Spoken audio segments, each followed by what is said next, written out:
So he gets off public, says, man, that was easier than I thought. Then I call up France, Macron, whose wife treats him extremely badly. And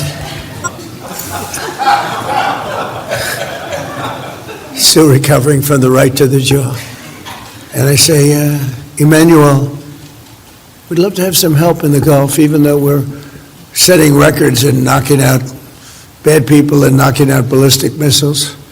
We'd love to have some help. If you could you please send ships immediately? No. We cannot do that, Donald. We can do that after the war is won. I said, no, I don't need after the war is won, Emmanuel. Many of them said, we'll be there after the war is completed.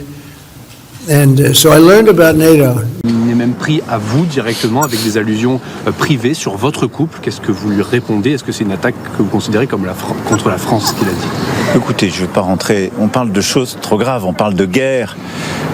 On parle aujourd'hui de femmes et d'hommes qui sont au combat, de femmes et d'hommes et de civils qui sont tués, de la guerre qui sévit dans cette région. On parle aussi des conséquences de cette guerre sur nos économies. Je pense à nos compatriotes, les Américains vivent la même chose, les prix de l'essence, du gaz qui montent, et donc les propos que j'ai pu entendre, auxquels vous faites référence, ne sont ni élégants ni à la hauteur. Voilà, donc je ne vais pas y répondre, ça ne mérite pas de réponse.